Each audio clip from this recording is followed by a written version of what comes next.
Good afternoon, everyone. Thank you guys for joining the call. We'll give it just a minute or two to let some stragglers come in, some other people who might be running a little bit late, and then we'll go ahead and dive in.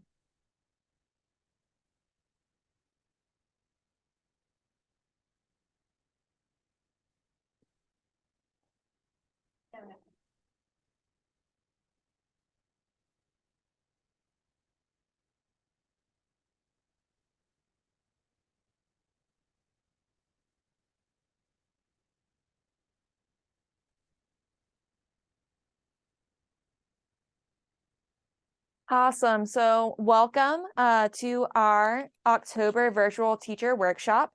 This workshop is going to look at how to teach the U.S. Homefront. My name is Isabel Mann, and I am the Teacher Programs and Curriculum Specialist here at the museum. Before we dive in for today, I wanted to go over a few housekeeping items for Zoom. Please make sure your microphone is muted just during the presentation portion of this workshop. We're going to have breakout rooms later on during this workshop. So when we do go into breakout rooms, I strongly encourage everyone to unmute so that you can fully participate in the small group discussions. But just during the first portion, if you guys could make sure that you're muted so that we can hear our presenter, that would be wonderful. If you need closed captioning, that is a feature that is enabled on this Zoom call.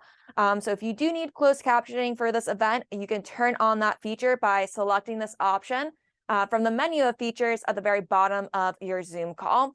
And with that, we're going to go ahead and get started fully with our workshop.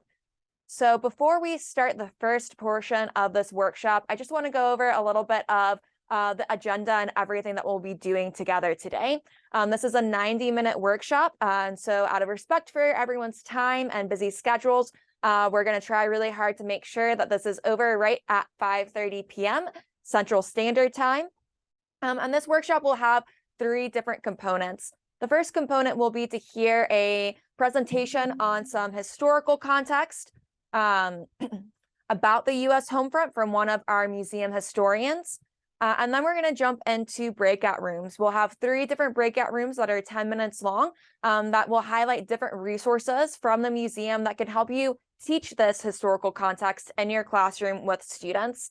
And then we'll spend just a few minutes wrapping up, sharing out museum resources and some of the materials from this workshop.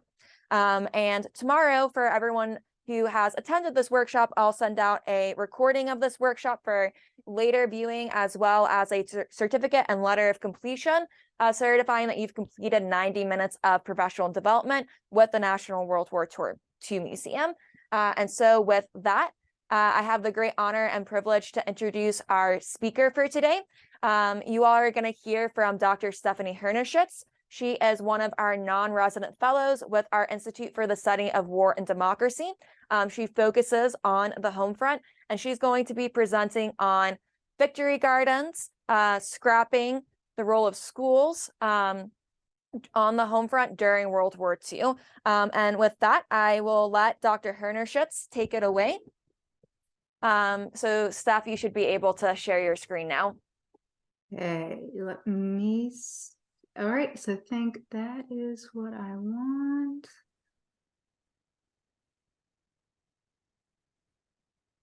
Don't mind my very messy desktop. Let me see. Can everyone see me? Yes. We all good?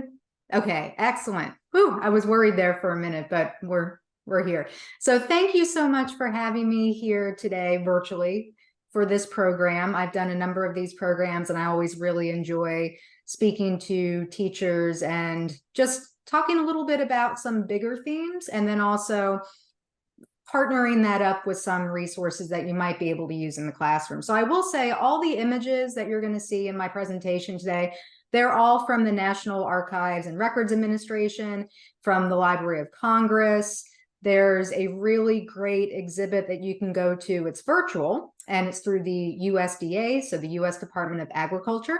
And it has a ton of pamphlets, resources, posters, all kinds of things from World War II.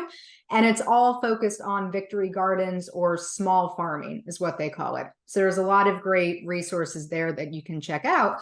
So like Isabel had said, we're going to be talking about the home front. And there's 3 different components that I'm going to tie together. That's victory farming, and I'll get to a little bit about what's the difference between that and victory gardens. So victory farming, rationing, price controls, and then scrapping. So all of these things, you can connect them. If you want to put them under an umbrella, it's a good way to think about just how active the federal government was during World War II and trying to bring together all these different aspects of society. So business, labor, kids, housewives, everyone together on the home front to work for the war effort.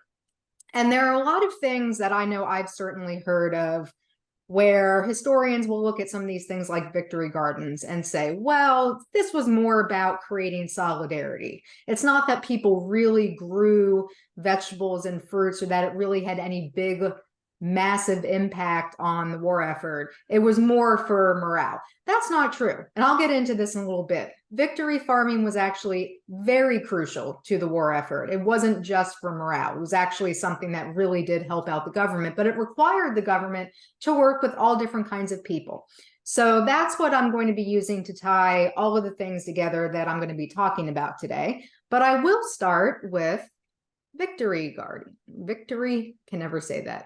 Well, there we go. Okay, so with victory gardens, you've probably seen a number of posters, so propaganda posters like this that are encouraging Americans, families to focus on using some of their land, whether that's if they're in a suburban neighborhood, so a little portion of their lawn, if they're, they live on a farm in a more rural area, taking some of that and putting it aside to grow fruits and vegetables and things that they can use on their own.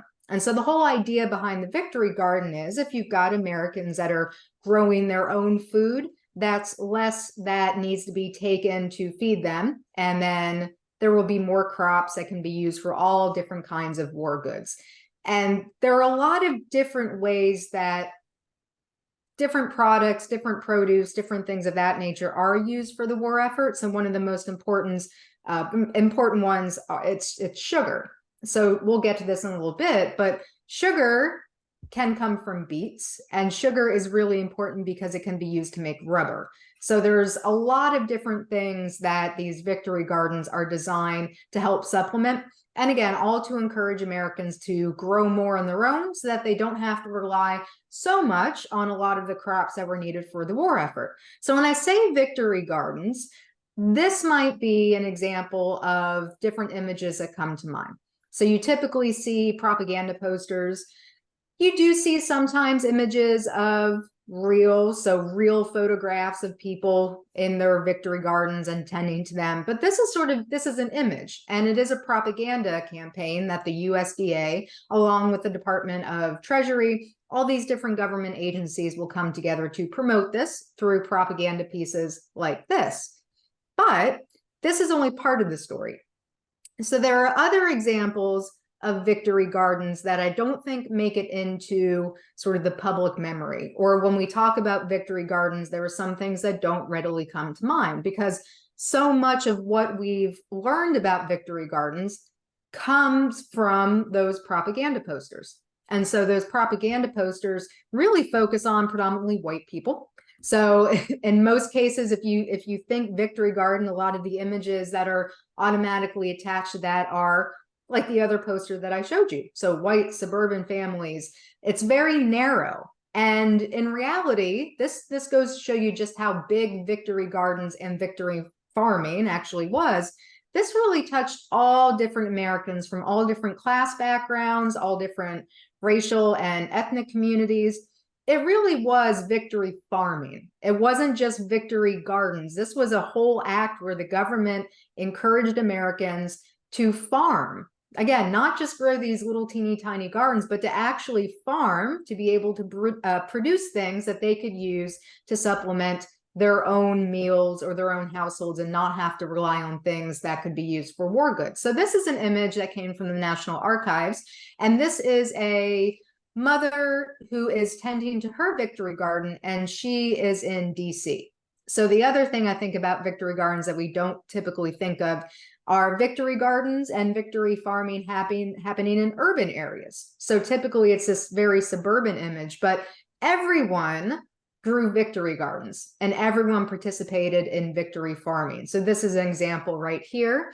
Another one is it's a little hard to see, but this is south side of Chicago, and it's in a rail yard, and there's a little teeny man down there. He is tending to his own victory garden. And I really like these two images because if you find, or you want to find, diversity when it comes to images that relate to victory gardens, it's difficult to do. You won't find many of them in the National Archives. You won't find many of them in the Library of Congress. You have to go to some of these other maybe smaller university collections, but it's really, I think, unfortunate because so many of the images do focus on basically white Americans, when really that narrows just how broad victory farming actually was.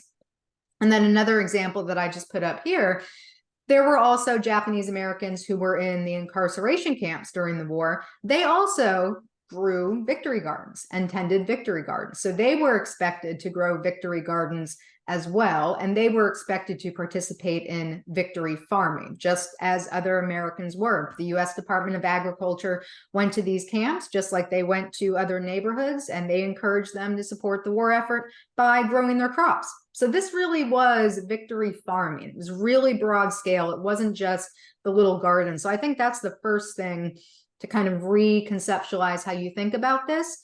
Take that notion of that little teeny garden and just kind of set it aside. It is important, but it's so much more than that. It really is victory farming on this really large scale. There are a lot of things that came from the government where they worked with other sectors of American society to really make victory farming a part of the war effort. And like I mentioned, this is really the brainchild of the USDA. Victory farms and victory gardens are not new when you get to World War II. They've really got their start in World War I. But in World War I, they're really associated more with British. So the victory garden was a really British concept during the First War. Really not until the Second World War when it becomes more Americanized, or Americans really get into this. And it's predominantly the USDA.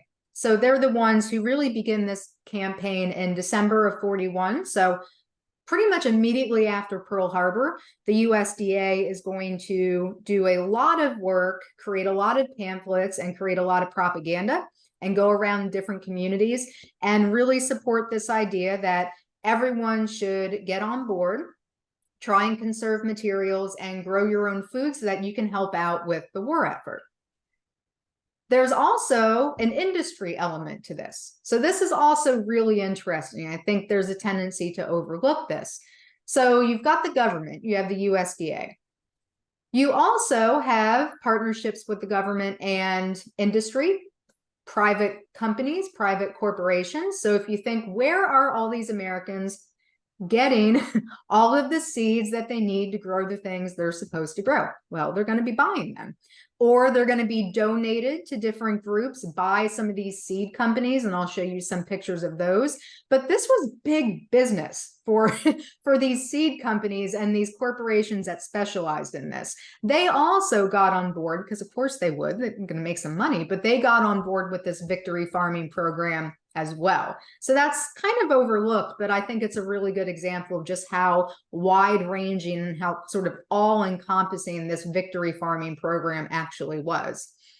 Another interesting thing, if you're really interested in World War II history, you're probably familiar with the Bracero program. You're familiar with the really acute labor shortage for agricultural products that existed during the war because of men going overseas to serve. people who otherwise would have normally done agricultural labor, they can get better paying jobs in factories and in manufacturing. So there is this shortage of labor. And you do have braceros and other groups like Japanese Americans who are in the camps who are going to step up to fill some of that labor. But the USDA also works with the Labor Department to develop this farm labor volunteer program.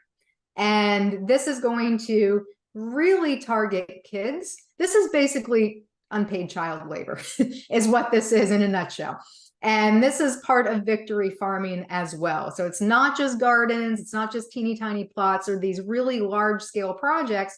And it's also basically encouraging teenagers and younger to go work on a farm and help the war effort. So again, very big process. It's so much more than just those little plots of land. The other thing the USDA has to do is actually invest a lot of money in educating Americans on what it means to grow this stuff. Initially, the USDA really didn't want to encourage people who lived in cities and urban areas to actually grow gardens. Their argument was this would be a waste of seeds and would be a waste of farming tools. Because remember, a lot of these tools are made of steel or metal that would be needed for the war effort. So initially, the USDA says, let's not focus on promoting this so much in urban areas because the soil just isn't good, the lighting isn't good. But they do eventually reverse course on that and decide that it actually would be better for everyone to participate in this. And so they have to really think about how can you teach people to grow this stuff? So they enlist the help of scientists, they develop their own propaganda campaign and put a lot of effort into designing some guides that they hand out to different community leaders to show people, here's the best crop to grow at this time. Here's how you rotate these crops. If you live in this environment, here are the best things. If you live in that environment, you might consider growing cucumbers rather than radishes. And then, oh, okay, you want to be a farmer now. Well, here's this guide on which insects you should try and prevent from coming into your garden or your plot. And here are the insects that are actually good for farming. So there was a lot of work that the USDA put into this to basically teach Americans how to farm. So again, just think of that, just how massive that is, all the resources that are needed to really get Americans on board and to teach them how to make something useful. So that's the other element. If you ever hear someone try and say that Victory Gardens were more of just a propaganda thing and they were more just about morale, they really didn't contribute anything, that right there, it's not true because the USDA is really investing a lot of time showing people, here's how you do this. If it really wasn't that much of a deal to really help the war effort, there wouldn't be this much of an effort to give people some of this really new technology and some of these new farming techniques. So I wanted to show you those just because I think it is a good example of, again, this is a massive program and it's not just gardens, it's victory farming. And all of these pamphlets you can go on to, I have a link at the end of the PowerPoint. They're all from that USDA virtual exhibit, and you can get the entire pamphlet and you can kind of flip through. And there are a lot of pamphlets that the USDA, they put out these pamphlets just for people who live in urban areas. So that is an especially tricky program. How do you help people who probably never tried to grow anything before, but how do you get them on board and make sure that they're actually doing something useful and that they're investing their time and getting something back for it. And then the government is getting something in return as well. So I mentioned seed companies. So big money to be made by partnering up with the USDA. So burpee seeds, if you're familiar with that, I don't garden at all. I don't grow anything. I have no idea about growing anything in any capacity. But some of these seed companies that are more familiar, if you do garden, they made a lot of money during the war and they were able to run a lot of advertisements. It's almost like the government is giving them free advertising because the government needs people to get seeds. So either these corporations are going to see huge increases in sales just by people going and buying the seeds, or they get subsidized by the USDA. So these corporations will get government money to be able to give grants to communities and basically give their seeds away, but still get some government funding for that. So there's a lot of money to be made with victory farming, and it's basically a win-win. So for the government, for corporations, for Americans who are able to get a hold of some of this farming technology, and it's an educational program as well. And it's a win-win for a lot of people all the way around, because there is a lot of food that is grown through this program. Now, the other thing that I mentioned with victory farming that brings it more into farming and less just about gardens or those kind of small gardens that we think of is this victory farm program, this farm labor program. So this was developed in early of 1942. It becomes very clear to the government that there is going to be a severe labor shortage in agriculture, and that some of these crops are going to be incredibly necessary for the war effort. So especially beets. So sugar beets, like I mentioned, those are really important for being able to make rubber and all kinds of war goods as soon as petroleum is not readily available. So you need a lot of labor to harvest and plant beets. A lot of these farmers are going to get as much help as they possibly can from other sources, but they're still going to come up short. So they got to go into the reserves, and the reserves are kids. So the USDA creates this volunteer farm labor program, and it really does target children, and primarily kids who are probably 11, 12, 13, up through their late teens. But this is seen as a way of, hey, do you want to help the war effort? Are you here? Are you a kid? Are you healthy?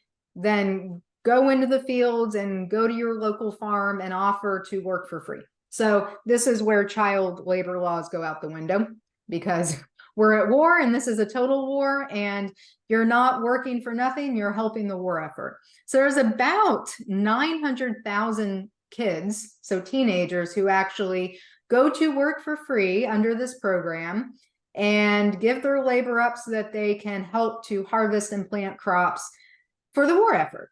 So this is why I would encourage you, when you're thinking about this, to think of this as victory farming, because it encompasses a lot more than just victory gardens. You can think of it as victory gardens are a portion of this bigger victory farming program.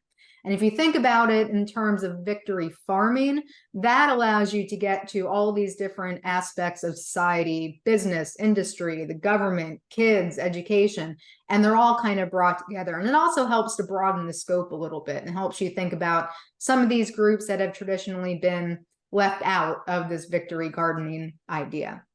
So that is a quick overview of victory gardens or victory farming.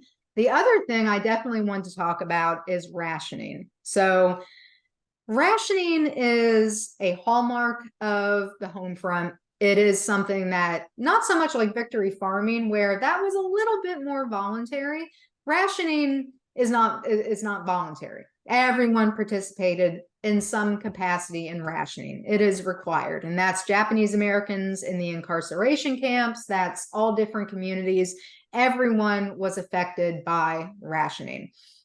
This actually, what we think of as rationing, doesn't really kick in until a little bit later in the war. So the Office of Price Administration is formed in August of 1941 with an executive order. So that time frame there, this is before Pearl Harbor, but this office is already created in August because FDR and his advisors are really forward thinking, where they know at this point, especially looking at the summer of 41, it is probably very likely that the US will be drawn into the war in some capacity. But even at this point, this is after the Lend-Lease Act was passed in March of 1941. So we're already contributing goods, products, all different kinds of things to our allies, especially Britain, that requires these kind of gears of war to kick into effect, even before we are formally at war.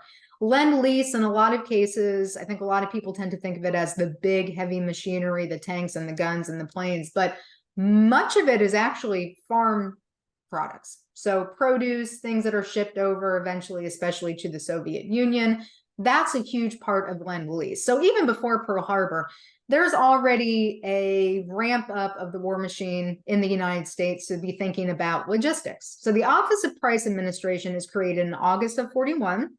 Its main job was to deal with, get this up here, was to deal with price ceilings.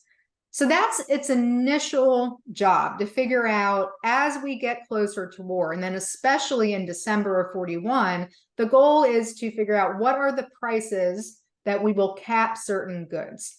And that is to create more stability in the US. So again, especially after Pearl Harbor, there is a desire among the government to be able to ward off some of the issues that popped up after World War I. So if you're thinking about the timeline, the economy during World War I was actually booming. We were producing a lot of goods, but then after the war was over, a lot of those subsidies that the government was giving to businesses and farmers, they fell off. And that is one of many contributing factors to the Depression in the United States. So FDR's administration did not want something like that to happen again. And he realized that in order to prevent that from happening, there needed to be some regulation of prices. So these price ceilings are really the first job of the OPA. And that's on housing, that's on all different kinds of goods, even rent. So like rent control was already a thing at this time. But the goal is to kind of make the economy stable and to try and prevent profiteering, racketing, things that were also kind of prevalent during World War I, really trying to move away from that. Now, as you get further into 1942, and especially after Japan invades the Dutch Indies, that disrupts the petroleum, the rubber supply, and now rubber is incredibly, incredibly important, and there needs to be a new source for it that's not what was originally coming from Asia. So that supply is kind of cut off. That's where rationing really becomes important for the OPA. So it's really not until probably March of 42 where rationing with rubber really starts to take off. And then later on, 2 months later in May of 1942, this is when you start to see what I think we tend to think of more with rationing, and that's rationing different foods groups, things of that nature. Rubber is the first thing that will be rationed, and that's March of 42. And then through 43, you will start to see more things rationed and more consumer goods. And so this is where I know a lot of people, when we've talked about some of these things in the past, or I've done other workshops, a lot of people remember, oh yeah, I remember my grandparents having those ration books or the little ration tokens, the blue and the red ration buttons. And I know when I worked full-time at the museum, we would get a lot of people who would want to donate their ration books to the museum. And we had to be like, we have a lot of those because everyone had the ration books. So they're really interesting, but they're not necessarily unique. And that's because everyone had them. So rationing is going to kick up a little bit later, but hand in hand was also this idea of trying to keep those price ceilings intact. And so there's this whole campaign that is put out by the OPA with the Treasury Department, with other agencies, that basically encouraged people, especially women, housewives, people who were responsible for going to the store and buying things, to basically snitch on their neighbors if they knew of anyone who was not abiding by those price ceilings. And this was not difficult to do, because if you're a single mom, you're trying to feed your kids, and you go to a store and you notice that there are these price ceilings and this store is selling them for a little bit more, then you go and report it to that. There's that little button up there, the War Price and Rationing Board. So this is set up in that if you see anyone violating this, you go report them. And women are really targeted as this is your job. You're the ones who are in charge of buying and feeding your family. You need to be on top of this. It was this whole campaign, and women were incredibly important for making sure that those price ceilings were honored. So this is a price ceiling example here. And it just lists some of the things that are available. And here's the absolute ceiling that can be charged, or penalty of fine, imprisonment. There are certain penalties that you would get if you did not abide by these price ceilings. Things like fresh fruit, vegetables, they were not rationed, and that's where the victory farming comes into play. So that's where you are encouraged to grow your own. Canned items are rationed, but for the most part, fresh stuff is not rationed. So again, that's where kind of victory farming comes into play there. This is also a good education program because you have to teach a lot of people who may not have had any exposure to canning or freezing or storing goods. Now they have to learn how to do it. And this is, again, it's like this multi-step process. You've got the federal government and the OPA has to teach people how to do this. So there's a lot of educational programs and a lot of pamphlets that are distributed to different war ration boards and OPA offices to try and help, again, especially women, to figure out how to can things. And then this is just a cute little poster where different stores would post these in their windows and say, hey, we're cooperating. We will not charge more than what we are supposed to charge. You won't do any shady stuff. We're going to keep this on the up and up. You should take this pledge. And you see that woman with her hand up in the poster. That was a home front pledge that primarily women could take to say, I am swearing to this war effort. I will report anyone who does anything shady, and I will abide by rationing. So price ceilings were very important, but also rationing becomes important as well. So when we get to spring of 1942, this is where you're going to see what we tend to think of as rationing really come into play. So that's where you get the little book, you get different tokens, blue and red tokens. So blue, every family got a certain number of blue and red tokens. Those, I think blue was more for canned goods and red was more for meat and dairy and things of that nature. And then you had the coupon book or the ration book, which got a little bit more specific. And rationing is actually really complex. There were many different levels of rationing. So there were things that were equivalent across the board. So like sugar, everyone got the same amount of sugar no matter what. Then there were items that were differential, or differential items would be you need to really prove that you have a need for this above and beyond what you are allotted.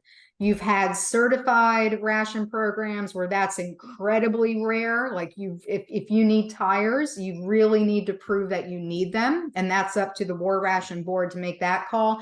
And then there's also like combos. So if you go to the fast food restaurant and you mix and match or do whatever, there's also a rationing program there where you can have a set number of points and then you can kind of pick and choose and create a combo. So it really is a pretty complex undertaking. And the rations, what was rationed, how much was rationed, that really changes. It doesn't stay the same. That's up to the War Ration Board. It wasn't for the entire course of the war, everyone only got X amount of coffee. The War Ration Board would kind of reevaluate every month or quarterly and then kind of change things as they saw fit. But women were really important for this.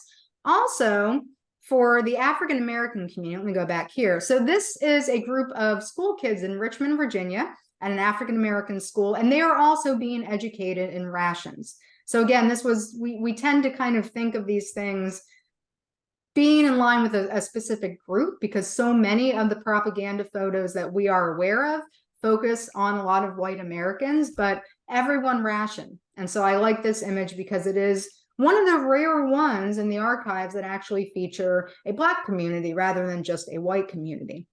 And then there are a lot of African American civil rights activists also were really into enforcing those price ceilings and rationing.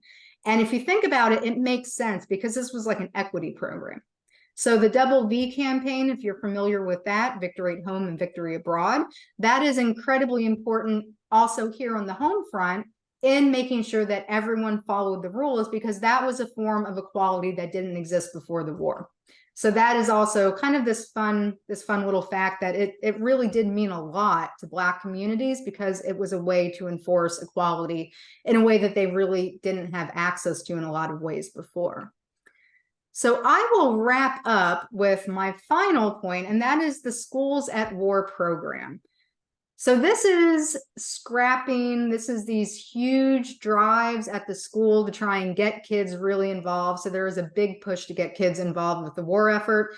This was designed by the Treasury Department, and it was kicked into gear in the 1942 school year. So fall 42 throughout 1943.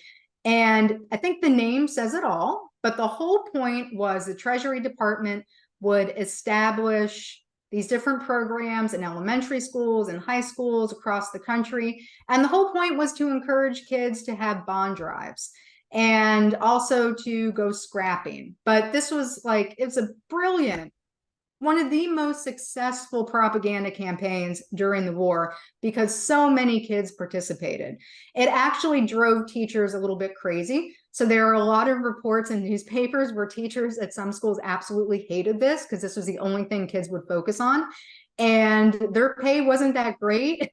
And so you're seeing a lot of these drives like brought in like millions of dollars. And they're like, why am I doing this? This is a lot of time and effort that I'm dealing with these kids when they want to go on these bond drives. And it was really kind of cool for kids because if they sold a certain number of bonds, then they could buy a Jeep or buy a plane or buy a tank. So these bond drives, the cool thing is you're going to sell these bonds and like strong arm your neighbors and buying this stuff from you, because you don't just get a fun toy, or it's not just the pride and the patriotism, but you get to say your school bought a tank, and then you get to hold that little banner and say my school bought this tank. And it did help to go fund a lot of these war goods. Again, brilliant fundraising campaign on behalf of the US government and the Treasury Department, one of the most successful ones, and it's not usually discussed. So the Schools at War program was really interesting. And there's also another one, the Victory Corps. This was primarily for high school students. And this was probably more for morale than anything else, but it was like a training program for high school kids too, like these two women are doing. I think this is from North Carolina, but they're learning to, basically be sharpshooters. They're learning to shoot guns. There's all kinds of physical training programs, but the Victory Corps program wasn't part of the Schools at War program, but it did kind of go hand in hand with that. And the whole point was thinking about how do you get kids on board and how do you get the entire society on board? So whether it's victory farming, scrapping, bond drives, rationing, this was nationwide at all different levels of society. And I think if you want to emphasize that, it's just how complicated and all the different levels that you can see if you focus on 3 of these different programs. And I do want to put up here just to make sure that I cite stuff. So all of the photos they're public domain. So all of this stuff is public domain. You can go in there, you can use it, especially that USDA site. So that digital exhibit is incredibly interesting. And there you can download entire pamphlets. So you can actually really go through these pamphlets that the USDA had distributed. So I will wrap it up there to make sure that we stay on time. So I think, I don't know if I have time for a question or two, or we can just wrap it up. I think we have time for a question or two if anyone has questions. You can type them in the chat box if you want. And what I'll do is I'll put my email. And if you have any questions, you can also feel free to email me.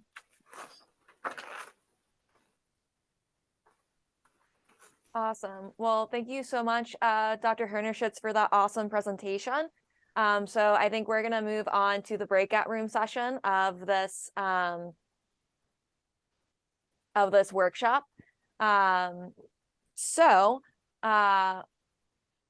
What we're going to do now that we've heard sort of a lot of different historical context of the U.S. home front, we're going to do breakout rooms to kind of figure out how do we apply this information in the classroom in a practical way that helps students understand a lot of the historical context that we just heard from Dr. Hernerschitz. So we're going to have 3 10-minute breakout rooms that will be led by myself, but also 2 of my wonderful colleagues, Anna, who is our student program specialist at the museum, and another one of my colleagues, Gina, who is our STEM program specialist. The three of us are going to be leading breakout rooms, and each of these rooms we'll be highlighting some classroom-ready materials and resources related to a lot of the topics that Dr. Hernerschutz talked about. And then you will have the opportunity to learn about these resources, hear from museum educators about how to incorporate these resources in your classroom, but also talk to teachers from across the nation about tips and tricks and ideas for using these resources in your classroom. And so with that, I'm going to let another one of my colleagues, Maddie, start the breakout rooms. Okay. So I think a couple more people might be trickling in from breakout rooms, but just to be mindful of everyone's time, we're going to go ahead and sort of start the wrap-up process for this workshop. And so I hope that you guys got a lot of great information, both from Dr. Hernerschutz's lecture, but also from some of our museum educators about different resources that you can use in your classroom to apply some of the content knowledge that Dr. Hernerschutz shared with us in your classrooms. Tomorrow, I'll be sending out a recording of this webinar, but I'll also be sending out all of the links and all of the materials from this workshop as well. So I know that the breakout rooms are really tight, really short. And so there might have been a lot of links thrown your way, so don't worry, it will be emailed to you. I also have a couple of slides here that have QR codes that you can grab with your phone as well. But again, they will all be emailed to you too.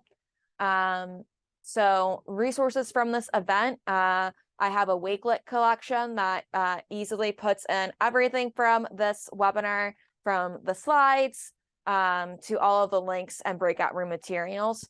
This is also where you'll be able to find the letter and certificate of completion. Again, I'll be emailing that out tomorrow as well, but you can pull this QR code, and I think Maddie's about to paste it in the chat room, in the chat. But this Wakelet will have most everything from the workshop as well. And if there's anything I've forgotten, you can always email me, respond to my email tomorrow to get it as well. Another thing that I want to plug before you guys leave us today is our fall course. Online course is opening on Monday, the 16th. It's going to be a great online course. It focuses on voices from the European theater. So we're going to have some historian lectures that are not available anywhere else except for this online course. We'll have master educators sharing about how they use our resources in the classroom, and lots of other cool things. Some virtual tours of our museum exhibits are going to be in the online course. So I'm super excited about the online course. So you can grab that link on this QR code to learn more about the free online courses that we offer for teachers every school year, and to enroll in our fall course that opens up October 16th. Enrollment doesn't end until November 20th. So you have some time to enroll. It's about 40 hours of professional development that we estimate you complete with us when you complete an online course. 4 modules, about 10 hours of work for each module. And so again, if you get that, you'll get a letter and certificate of completion from us as well. The next thing is just a plug for all of our different incredible programs and resources for teachers and students. If you grab that link, it'll take you to a link tree that just has all of the links to all of our different resources. We offer student webinars that you can broadcast live in your classroom. We offer virtual field trips that my wonderful colleague Maddie facilitates in the classroom. A lot of the curriculum or resources that we discussed in the breakout rooms are available on our curriculum website. And then we also offer a lot of professional development opportunities for teachers. The next virtual teacher workshop will be in November. We will offer 2 online courses, one in the fall and one in the spring this year. And then end of November, our applications for our summer travel programs open up. So those are totally free, where we ship you down here to New Orleans in July to spend a week with us at the museum. They're incredible programs. So keep an eye out for those applications to open at the end of November. And then the very last thing is, if you have the time, please, please, please fill out a survey. Your voice matters. We do this and everything that we do to serve teachers and students. We want to make sure that we're doing that to the best of our ability. So grab that QR code, grab the link in the chat box. I'll send it out again tomorrow via email. But if you have the time, please complete the survey just to let us know how we're doing, what you like, what you don't like, what would be the most helpful for you in terms of this kind of a program. But with that, I think we're almost out of time. I'm running 10 minutes early. I'm very proud of myself. So I'll give you guys 10 minutes of your time back. But thank you guys so much for joining us tonight. And I hope to see you guys again for our next virtual teacher workshop. Thank you so much.